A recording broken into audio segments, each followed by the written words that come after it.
जी जी जी जी। हाँ बस आधा घंटा के समय दी रहुआ। हाँ फोन करा होता है जी। गाड़ी यू टर्न लेके रखो माई। हाँ हाँ हो जाए माई कह दिले बनी। काजल काजल ये हमर माई। प्रणाम। लिया पानी। खुश रहा। नानी नानी तो मार गई। थोड़ा कम सुनेला, जोर से बोले के पड़ी। अने आप बात करो तन। हाँ फोन देवो तन। हाँ फोन देवो। लिया पानी। तो चिल्लात काहे बड़ा? ये पहले कहे चाहत रहनू। जा। अरे खेसारी जी केकरो पे चिल्लाइले नहीं खे। वो डायलॉग के रिहर्सल चलता। एगो एल्बम में डायलॉग रहे नु। हाँ बात कर ली पांडे जी जी। हाँ 1 मिनट माई हम आवतन। काजल तुम आई लेके रहा। हाँ हाँ हाँ तिवारी जी डेट नहीं आवाला। खे, खाली साइनिंग से डेट ना मिलेला। यहाँ केकरा साथे रहेलू बेटी? हमार माई बाबूजी तो नहीं खेलो, बस एगो। कौनो बात नहीं खे, कौनो बात नहीं खे। पी ली पानी पी ली। अम्मा हम सब्जी हाँ? किने बाजार जाता नहीं। अच्छा जा। हम पाछा ना जात, हम अभी जा। का अच्छा जा तो इतना जोर से रहुआ चिल्लात काहे बाड़ी? हम कोनो बहिर बानी का? ना। हाँ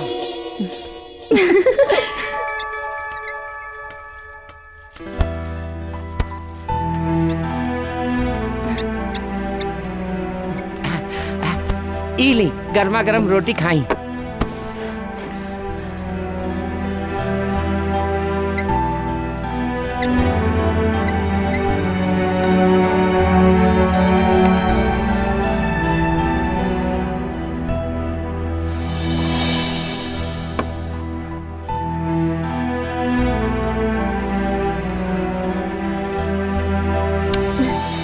अच्छा माँ जी अब हम चले तानी। जात बाड़ू बेटी। हाँ माँ जी बाकी हम फिर आए। खेसारी आई हैं तो तोके घर छोड़ दी है ना? ना माँ जी कौनो बात ना, हम अकेले चल जाए। हाँ अच्छा। रवा अपन ख्याल रखे। संभल के जाए। हाँ जी माँ जी प्रणाम। खुश रहा।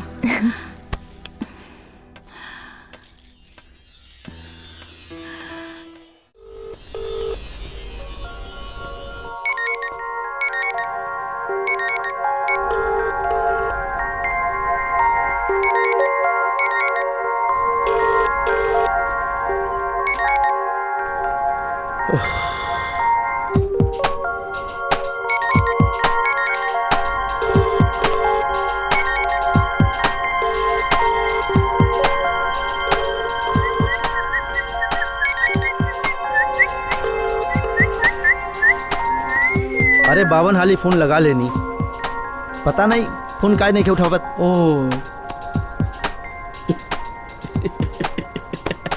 अरे भाई एमन परेशान भइले कौन बात है बतावा? अरे वो बड़कवा सिंगर है होई कहीं बिजी होई, एमन तू परेशान बटा मर दे। अरे भाई ता फोन नहीं के लौकत का? और फिर हमरा के उनकरा से थोड़े ना बतियाबे के बा फोन करके, हमरा के तो काजल से बतियाबे के बा। अच्छा अच्छा अच्छा लावा फोन दा अपन। ओ फोन दा। ला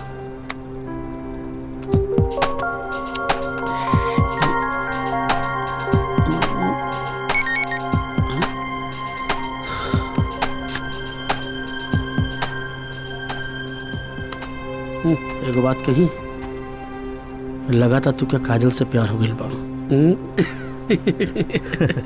हाँ सीएम तू सच कहता रहा, हमरा के सचमुच में काजल से प्यार हो गइल बा। अब तो ओकरा से एक पल की भी दूरी बर्दाश्त नहीं की हो।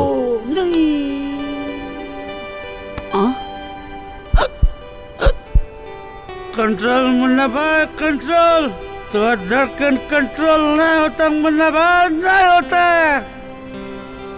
ना सीएम बिल्कुल नहीं के हो।